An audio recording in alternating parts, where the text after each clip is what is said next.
Hey everybody, I know it's been like a while since I've made any uploads to my YouTube channel or my Facebook, and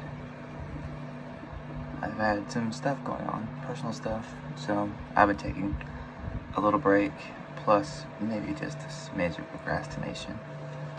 But I'm starting this new series called Pocket Wisdom, so it's going to be like really short videos, but hopefully you guys will find that they are helpful insights to you. So, on the subject of staying balanced, or self-balancing as a matter of fact, one of the insights that I wanted to share with you guys, since I know in the spiritual community everyone is always obsessed about raising their vibration, increasing their frequency, just anything that will slightly raise their vibration, if they jump on it. But that's not the whole thing. That's not the whole part of the awakening journey. That's not the whole part of the shift. That's just a small part of it. But in regards to raising your vibration, part of that isn't necessarily the act of verb, like in a verb sense, raising it consciously. No, a lot of it's done actually through defense and protecting yourself, protecting your vibration. And that is done with a technique of that I call monitoring and being aware of your inputs and your outputs that you subject yourself to. Because your inputs plus your outputs equals the reality that you currently are in. What do I mean by inputs? Some examples of inputs are like the things that other people say to you. TV shows you watch. Are they violent TV shows? Are they not violent TV shows? Are they educational? Are they valuable to you in any way? Are they serving you at all? Or are they more of a distraction? Negative programming, or just detrimental in general. Another example of an input would be like the types of music that you listen to. I know a lot of people my age, they like to listen to hip hop and rap and stuff like that.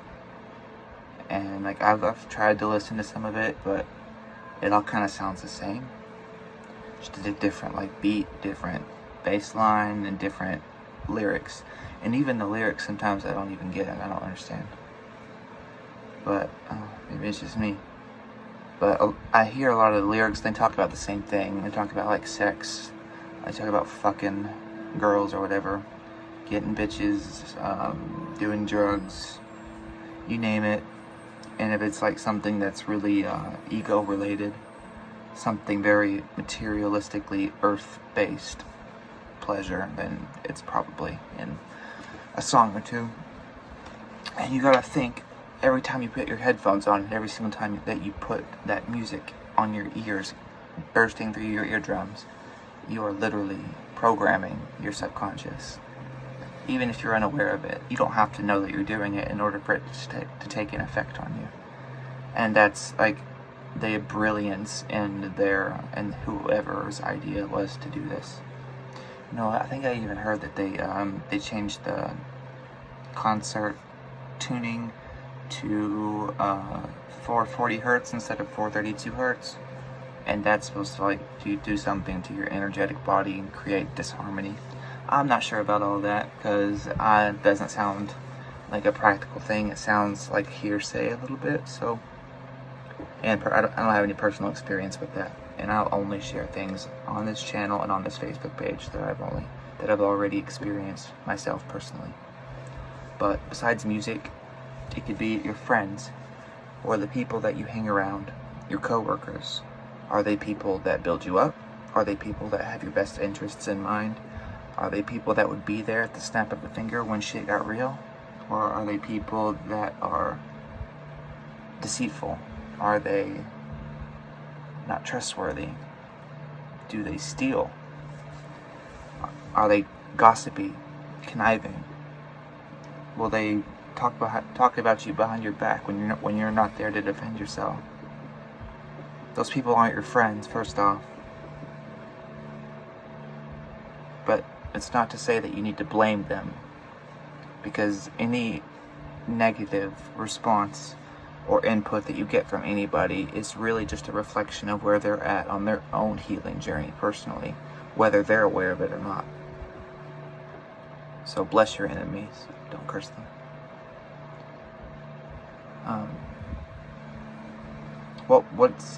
Okay, so now let's move on to some examples of what your outputs would be. Outputs would be things like the words that you say to people on a daily basis, the words that you say to yourself, the thoughts that you say to yourself. Are they positive, uplifting, empowering, or are they daunting, negative, disempowering, degrading? The inner critic that lives up here loves to pick at you for each and every little bitty small detail that goes wrong, and you think that everybody notices it, but guess what? Nobody can hear this. It's not like you're gonna sit beside someone and think a ridiculous thought, and then you're gonna be like, oh my god, I hope they didn't hear that. The person sitting beside you, that just doesn't happen. No one's listening except for you. But a lot of times our inner critic, our inner innocence, inner child, whatever you want to call it, criticizes us for just about literally everything. So that is an example of input, and that should show you if that is taking place in your guys' life. Your inner child will only give you experiences like that or say things to you like that just to get your attention, because it's craving the love that it does deserve from you, because it's been neglected for so long. And a lot of times that's why our life is so shitty. It's because we have neglected, abandoned.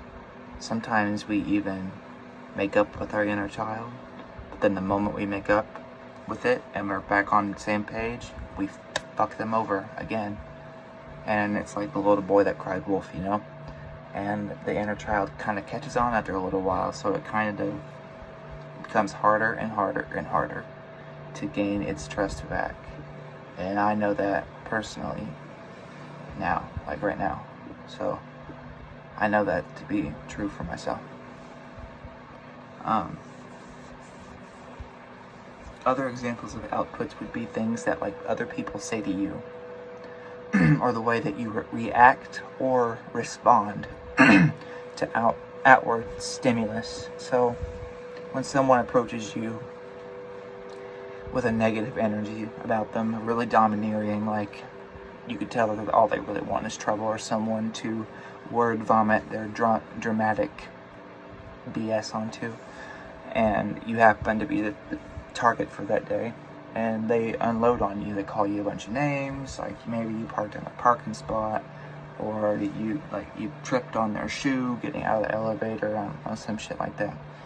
And so they just had this grudge held to you all day, and they finally come up to you and they unload on you, calling you all these names. That's not about you. What that person just did literally translates to, hey, I am in so much pain right now, and I don't really know what to do with myself. And so I'm just going to express myself towards you, because this is what I feel is the right thing to do for myself right now, is to project all of my negativity onto you, when really it's just a negatively imprinted expression of how I am doing at that current moment, and where I am at in my healing journey, whether I'm aware of it or not. And most times, they're not even aware of it. So, I know some of the things that people can say to you hurt, but believe it or not, it is a choice to allow what people say or what people do to hurt you. Now, if you're in a situation where there is abuse, be it emotional neglect, emotional abuse, physical abuse, sexual abuse, that is something that you should not tolerate. You should not try to become okay with what is in an abusive environment. The moment that you become aware that you are in an abusive environment, sorry guys, I can't talk. the contract between you and that person is null and void. And so it's over. Remove yourself from the situation. If you can't remove yourself from the situation, go sleep on a friend's couch. Nobody has to put up with abuse. Nor did Source, God, whatever label you want to put on it, want that for you. So, when you become aware of these inputs and these outputs and all of these different types of sensory input that you subject yourself to, whether it be the places you go, the people you talk to, the music you listen to, the church you go to, the friends that you hang out with, the stuff that you read, the TV shows that you watch, the video games that you play, or killing human beings is called entertainment. That can have a dramatic effect on not only your subconscious mind, but also your conscious mind. It can have an effect on the way you feel on the inside. It can have an effect on the way that you treat other people. It can have an effect on the way that your inner world gets reflected outward. So, meaning it determines the way that your outer reality appears back to you, mirrored. And it's not always pleasant.